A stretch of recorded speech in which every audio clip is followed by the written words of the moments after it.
قدیم زمانے میں ایک بادشاہ تھا جس کی 12 بیٹیاں تھیں، یعنی 12 شہزادیاں۔ ان کی خوبصورتی کا کیا کہنا تھا، سب کی سب ایک سے بڑھ کر ایک تھی۔ بادشاہ نے ان کی شادی کرنے کا فیصلہ کیا تو اس کو ایک حیران کن راز کا پتہ چلا کہ شہزادیاں رات بھر رقص کرنے کے لیے جاتی ہیں، مگر کسی کو بھی نہیں پتہ چلتا کہ وہ کہاں جاتی ہیں۔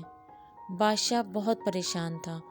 اس نے قلعے کے سب دروازے بند کروا دیے تاکہ شہزادیاں باہر نہ جا سکیں، لیکن اس کی تمام کوششیں ناکام ہو گئیں۔ وہ پریشان تھا کہ آخر ماجرا کیا ہے۔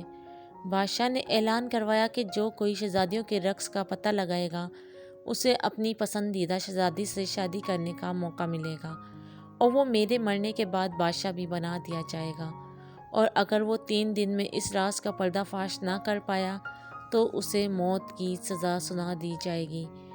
یہ خبر ریاست میں ہر طرف پھیل گئی۔ ایک شہزادہ آیا جو رقص کے راز کا پتہ لگانا چاہتا تھا۔ اس نے کہا، میں آپ کی پڑوسی ریاست کا شہزادہ ہوں اور شہزادیوں کے رقص کا پتہ لگانے آیا ہوں۔ بادشاہ نے اس کا استقبال کیا۔ رات کا کھانا کھانے کے بعد اسے شہزادیوں کے کمرے کے ساتھ والے کمرے میں سونے کے لیے دے دیا گیا۔ شہزادیوں کے کمرے کا دروازہ کھلا رکھا گیا اور شہزادے کا پلنگ ایسے رکھا گیا کہ وہ ساری رات ان پر نظر رکھ سکے۔ رات کو شہزادیاں اس کے لیے شربت لے کر آئیں، جس کو پیتے ہی اسے نیند آ گئی۔ جب اس کی آنکھ کھلی تو شہزادیاں رقص کر کے واپس آ چکی تھیں۔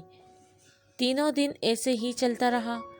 چوتھے دن جب شہزادہ بادشاہ کے سامنے حاضر ہوا تھا تو اس کے پاس بادشاہ کے سوالوں کا کوئی جواب نہ تھا۔ بادشاہ نے اسے موت کی سزا دے دی۔ یوں ہی بہت سے لوگ آئے لیکن سب ناکام رہے۔ پھر ایک دن ایک زخمی سپاہی اپنی قسمت آزمانے بادشاہ کی ریاست کی طرف چل پڑا۔ راستے میں اسے ایک بڑھیا ملی۔ سپاہی نے بڑھیا کی مدد کی۔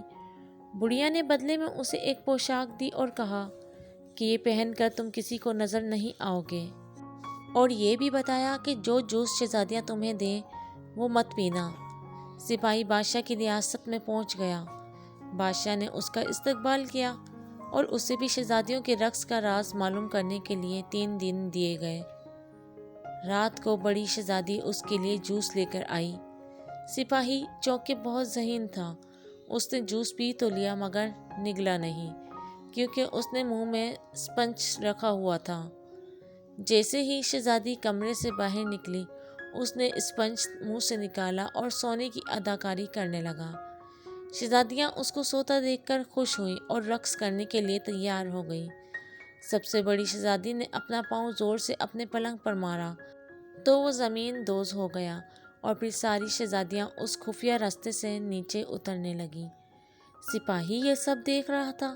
اس نے بڑھیا کی دی ہوئی پوشاک پہن لی اور ان کا پیچھا کرنے لگا۔ آہستہ آہستہ راستہ اترنے کے بعد چھوٹی شہزادی کو شک ہوا کہ شاید کوئی اس کے پیچھے ہے، مگر پوشاک کی وجہ سے سپاہی کسی کو بھی نظر نہیں آ رہا تھا۔ پھر وہ سب سے خوبصورت حصے میں پہنچ گئی، جہاں درختوں پر لگے پتے چاندی کے تھے۔ سپاہی نے ثبوت کے لیے ایک پتا توڑ لیا۔ اس کے توڑتے ہی ایک زوردار آواز آئی جس سے سب ڈر گئیں۔ آگے سب پتے سونے کے تھے۔ سپاہی نے ایک سونے کا پتا بھی توڑ لیا اور آگے جا کے ایک ہیرا بھی ثبوت کے لیے لے لیا۔ پھر شہزادیاں ایک جھیل کے کنارے پہنچ گئیں، جہاں 12 شہزادے ناؤں کے ساتھ ان کا انتظار کر رہے تھے۔ ہر ایک شہزادی ایک ایک شہزادے کے ساتھ بیٹھ گئی۔ سپاہی چھوٹی شہزادی کے ساتھ بیٹھا رہا اور سب جھیل کے دوسرے کنارے پہنچ گئے، جہاں ایک عالیشان قلعہ تھا اور وہاں ساز بج رہے تھے، اور اس کی زمین پر سب شہزادیاں رقص کرنے لگیں۔ صبح 3 بجے تک یہ سب چلتا رہا، جب تک ان کے جوتوں میں چھید ہو گئے، اور پھر سب واپس آ گئیں، اور سپاہی بھی جلدی سے بھاگ کر اپنے کمرے میں جا کر سو گیا کہ کسی کو شک نہ ہو۔ یہ سلسلہ کئی دن تک چلتا رہا۔ سپاہی ان کا تعاقب کرتا رہا اور ثبوت بھی لاتا رہا، اور ان سے پہلے ہی آ کر سو بھی جاتا تھا۔ کسی کو شک بھی نہیں ہوا۔ جب فیصلے کی گھڑی آئی تو بادشاہ نے سپاہی کو بلایا۔ سپاہی نے کہا، عالیجا، سبھی 12 شہزادیاں اپنے کمرے سے زمین دوز سرنگ سے جاتی ہیں جہاں ایک قلعہ ہے۔ اس نے ثبوت بھی دکھائے۔ شہزادیوں نے یہ سب مان لیا۔ بادشاہ نے اس سپاہی کو خوب انعام سے نوازا اور پوچھا، میری کس بیٹی سے شادی کرنا چاہتے ہو؟ اس نے سب سے بڑی شہزادی کو پسند کیا اور پھر دونوں کی شادی دھوم دھام سے کر دی گئی۔ بادشاہ نے اعلان کیا کہ میری وفات کے بعد میرا داماد اس سلطنت کا بادشاہ ہوگا، اور پھر سبھی ہنسی خوشی رہنے لگے۔ تو پیارے دوستو، آج کی اسٹوری اچھی لگی ہے تو اسٹوری کو لائک کر دیں اور چینل کو سبسکرائب کر دیں۔